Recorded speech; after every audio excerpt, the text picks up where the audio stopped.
రాష్ట్ర ప్రభుత్వ ఉద్యోగ సంఘాల ప్రతినిధులతో మంత్రులు కొలుసు పార్థసారథి, అనగాని సత్యప్రసాద్ అమరావతిలోని సచివాలయంలో సమావేశమయ్యారు. ఉద్యోగులు ఎదుర్కొంటున్న సమస్యలు, సంక్షేమ సేవా అంశాలు, పెండింగ్ డిమాండ్లపై చర్చించిన సంఘాల నేతలు 23 డిమాండ్లతో కూడిన వినతి పత్రాన్ని మంత్రులకు అందజేశారు. ఉద్యోగ సమస్యలను సానుకూలంగా పరిశీలించి పరిష్కారానికి చర్యలు తీసుకుంటామని మంత్రులు హామీ ఇచ్చారు. ముఖ్యమంత్రి చంద్రబాబు నాయుడు నాయకత్వంలో ఉద్యోగాల సంక్షేమానికి ప్రభుత్వం కట్టుబడి ఉందని వారు స్పష్టం చేశారు. అమరావతి పరిధిలోని ఉండవల్లి గ్రామంలో ఉద్రిక్తత నెలకొంది.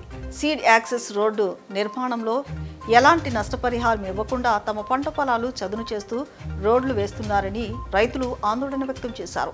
ఈ క్రమంలో పోలీసులు, రైతులకు మధ్య తీవ్ర వాగ్వాదం జరిగి ఆ ప్రాంతంలో కొద్దిసేపు తీవ్ర ఉద్రిక్తత వాతావరణం నెలకొంది. రాష్ట్రంలో నిరుద్యోగ సమస్యలను నిర్మూలించడమే ధ్యేయంగా కూటమి ప్రభుత్వం పనిచేస్తుందని మాజీ ఎమ్మెల్సీ, రాష్ట్ర ప్రభుత్వ గౌరవ సలహాదారులు షరీఫ్ స్పష్టం చేశారు. ముఖ్యమంత్రి చంద్రబాబు నాయుడు, ఐటీ విద్యాశాఖ మంత్రి నారా లోకేష్ బాబు నేతృత్వంలో యువతకు పెద్దపీట వేస్తూ రాష్ట్ర వ్యాప్తంగా విస్తృతంగా పరిశ్రమలను తీసుకువచ్చి ఉపాధి అవకాశాలను మెరుగుపరిచేందుకు అహర్నిశలు కృషి చేస్తున్నారని కొనియాడారు. యువత వచ్చిన ప్రతి అవకాశాన్ని సద్వినియోగం చేసుకోవాలని, ఉద్యోగాలు సాధించిన యువత తమ తల్లిదండ్రుల నమ్మకాన్ని నిలబెట్టుకోవాలని కోరారు. పట్టిసీమ ఎత్తిపోతల పథకం కరువు కాలంలో కృష్ణా డెల్టాకు అండగా నిలుస్తుందని పలువురు టీడీపీ నాయకులు పేర్కొన్నారు. మాజీ సీఎం జగన్మోహన్ రెడ్డి పట్టిసీమ దండగని అన్నారని విమర్శించారు. సీఎం చంద్రబాబు అప్పట్లో పట్టిసీమను సమర్థవంతంగా పూర్తి చేయబట్టే నేడు ఎల్ నీనో ప్రభావంతో వర్షాలు లేకున్నా రైతులకు సకాలంలో సాగునీరు లభిస్తుందన్నారు. గ్రామీణ ఆర్థిక వ్యవస్థకు సహకార రంగమే వెన్నుముక అని కృష్ణా జిల్లా కేంద్ర సహకార బ్యాంకు చైర్మన్ నెట్టం రఘురాం, రాష్ట్ర ప్రభుత్వ విప్ గన్నవరం ఎమ్మెల్యే యార్లగడ్డ వెంకట్రావు పేర్కొన్నారు. గత ప్రభుత్వ హయాంలో నిర్లక్ష్యానికి గురైన సహకార సంఘాలను తిరిగి బలోపేతం చేసేందుకు చర్యలు తీసుకుంటున్నామని, కేసరపల్లి PACSను కూడా పునరుద్ధరిస్తామని తెలిపారు. రాష్ట్రంలో కొందరు ఉద్దేశపూర్వకంగా కులాల మధ్య చిచ్చు పెడుతున్నారని బీజేపీ రాష్ట్ర అధ్యక్షుడు మాధవ్ ఆరోపించారు.